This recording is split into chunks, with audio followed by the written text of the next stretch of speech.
कबीरदास जी कहते हैं कि जो गुरु, ध्यान दीजिए, जो गुरु हमें क्या करता है, ज्ञान देता है, उसे कभी नहीं भूलना चाहिए। कबीरदास जी अंत में कहते हैं कि मुझे सच्चा गुरु तभी मिला जब ईश्वर की मुझे क्या हो गई, जब ईश्वर की कृपा मुझ पर हुई, तब मुझे ज्ञान की प्राप्ति हो गई। समझ में आया ना? इसमें काव्य सौंदर्य बता रहा है, इसमें रस शांत है और अलंकार इसमें अनुप्रास है। कृपा करी में का वर्ण की आवृत्ति होने के कारण यहाँ पर कौन सा अलंकार है, अनुप्रास। देखिए इसमें का वर्ण और का वर्ण की आवृत्ति हो रही है, इसलिए यहाँ पे अनुप्रास अलंकार है। ठीक है, अगली साखी पे हम चलेंगे।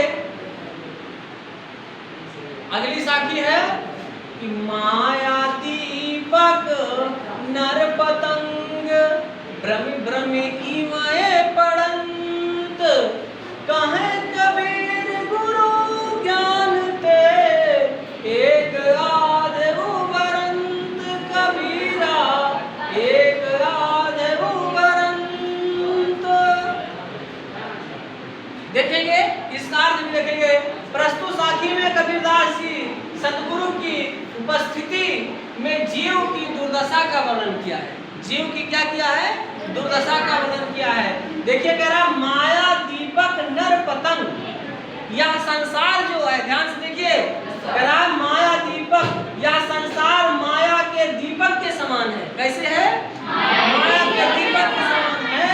और नर अर्थात जो मनुष्य है, कौन, जो मनुष्य है वो क्या है, कीट पतंगे के समान है। किसके समान, कीट पतंगे के समान है, कीट पतंगे के समान है। कह रहा भ्रम भ्रम ही हुए पड़ंत, जो भ्रम में पड़ करके अर्थात भ्रमित होकर के क्या है, इसी संसार में पड़ा रह जाता है। कहाँ कबीर गुरु ज्ञान थे। कबीरदास जी कहते हैं कि जिसको गुरु से सच्चा ज्ञान, सही का ज्ञान प्राप्त है, उसी में से एक आध उभरन, उसी में से एक आध लोग क्या हो जाते हैं, उभर जाते हैं, अर्थात संसार से मोक्ष की प्राप्ति कर जाते हैं। देखिए स्पष्ट रूप में लिखा भी गया है कि संत कबीरदास जी कहते हैं कि जिस प्रकार दीपक के प्रकाश से आकृष्ट होकर, जैसे दीपक है, दीपक जलता है ना, आप समझिएगा। देखिए लिखा गया माया दीपक नर पतंग, ये बहुत इंपॉर्टेंट है।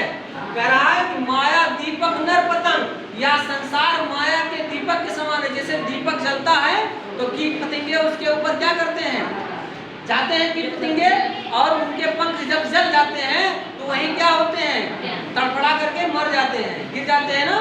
तो वही कह रहा है कि संसार माया के दीपक के समान है, यानी दीपक के प्रकाश पर आकृष्ट होकर पतंगे जलकर मर जाते हैं, पतंगे जलकर मर जाते हैं। उसी प्रकार ये मनुष्य मोह माया के बाहरी आकर्षण में, आकर्षण के जाल में फंसकर स्वयं को नष्ट कर देता है। ये संसार के माया जाल में फंस करके अपने आप को क्या कर देता है, नष्ट कर देता है।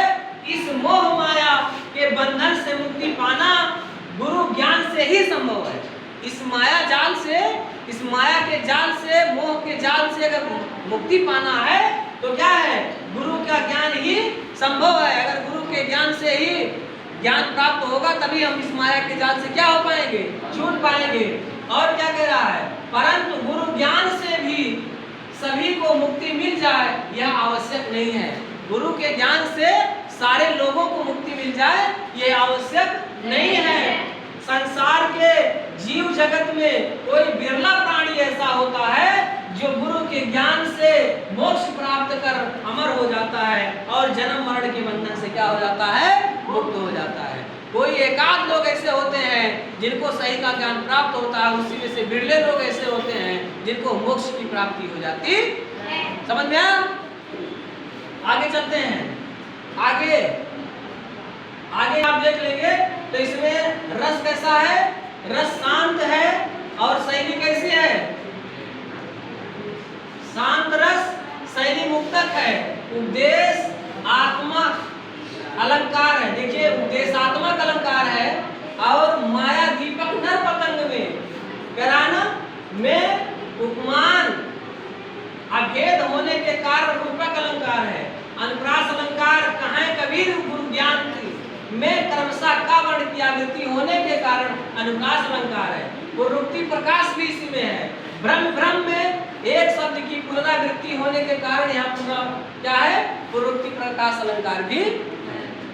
समझ में